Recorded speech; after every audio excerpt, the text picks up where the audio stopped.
ആണല്ലേ? അതെ. കോഴിക്കോട് ഉള്ളേരിയിൽ സ്വകാര്യ ആശുപത്രിയിൽ ഗർഭസ്ഥ ശിശുവിന് പിന്നാലെ അമ്മയും മരിച്ചതിൽ പോലീസ് അന്വേഷണം ആരംഭിച്ചു. ചികിത്സാ പിഴവ് മൂലമാണ് മരണമെന്നായിരുന്നു പരാതി. ഏകരൂർ ഉണ്ണികുളം ആർപ്പറ്റ വിവേകിന്റെ ഭാര്യ അശ്വതിയും ഗർഭസ്ഥ ശിശുവുമാണ് മരിച്ചത്. ഉള്ളേരിയിലെ മലബാർ മെഡിക്കൽ കോളേജ് ആശുപത്രിയിൽ കഴിഞ്ഞ ശനിയാഴ്ചയാണ് അശ്വതിയെ പ്രസവത്തിനായി പ്രവേശിപ്പിച്ചത്.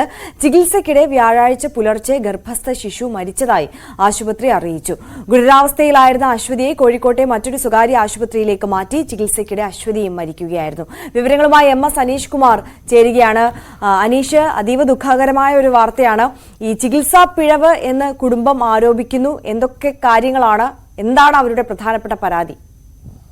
കുടുംബം പറയുന്നത് ചികിത്സാ പിഴവ് മൂലമാണ് അമ്മയും കുഞ്ഞും മരിച്ചതെന്നാണ്. ഗർഭസ്ഥ ശിശു മരിച്ചതെന്ന ആരോപണമാണ് അവർ മുന്നോട്ട് വയ്ക്കുന്നത്. ഈ മരണങ്ങൾക്ക് ശേഷം ഉടൻ തന്നെ അത്തോളി പോലീസിൽ ഇത് സംബന്ധിച്ച പരാതി നൽകുകയും ചെയ്തിരുന്നു. കഴിഞ്ഞ ശനിയാഴ്ചയാണ് അശ്വതിയെ പ്രസവത്തിനായി ആശുപത്രിയിൽ പ്രവേശിപ്പിച്ചത്. ഇതിനുശേഷം ചികിത്സ പുരോഗമിക്കുന്നതിനിടെ വ്യാഴാഴ്ച പുലർച്ചെ ഗർഭസ്ഥ ശിശു മരിച്ചതായി ആശുപത്രി അധികൃതർ അറിയിക്കുകയായിരുന്നു. പിന്നീട് ഗുരുതരാവസ്ഥയിലാണ് അശ്വതി എന്ന വിവരമാണ് ആശുപത്രി അധികൃതർ നൽകിയത്. ഇതിനുശേഷം കോഴിക്കോട്ടെ മറ്റൊരു സ്വകാര്യ ആശുപത്രിയിലേക്ക് അശ്വതിയെ മാറ്റുകയും ചെയ്തു. അതിനുശേഷം കഴിഞ്ഞ ദിവസം വൈകുന്നേരം അശ്വതിയുടെ ജീവനും നഷ്ടമാവുന്ന സാഹചര്യമുണ്ടായി. വളരെ ഗുരുതരമായ ചികിത്സാ പിഴവാണ് ആശുപത്രി അധികൃതരുടെ ഭാഗത്തുനിന്നും ഉണ്ടായത് എന്നാണ് കുടുംബം പറയുന്നത്. ഇതിന്റെ അടിസ്ഥാനത്തിലാണ് പോലീസ് പരാതി നൽകുകയും കേസുമായി ബന്ധപ്പെട്ട അന്വേഷണം ആരംഭിക്കുകയും ചെയ്തത്.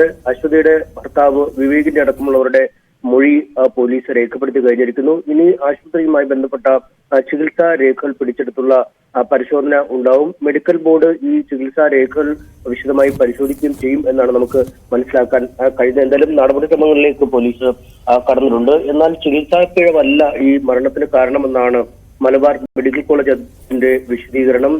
ഈ കുട്ടിയുടെ അമ്മയ്ക്ക്, അതായത് അശ്വതിക്ക് അനിയന്ത്രിതമായി രക്തസമ്മർദ്ദം ഉയർന്നിരുന്നു. ഇത് വലിയ പ്രശ്നങ്ങൾ പ്രശ്നമായിട്ട് ഉണ്ടാക്കുന്ന അവസ്ഥയിലേക്ക് കാര്യങ്ങൾ നീങ്ങി. 2 ദിവസം ഈ രക്തസമ്മർദ്ദം നിയന്ത്രിക്കുന്നതിനായി വളരെ വലിയ പരിശ്രമങ്ങൾ നടത്തിയെങ്കിലും ഇതിന് ഫലം കണ്ടില്ല. ഇതിന്റെ വിശദമായ രേഖകൾ, ചികിത്സാ രേഖകൾ ഉണ്ട് എന്നും ആശുപത്രി വിശദീകരിക്കുന്നു.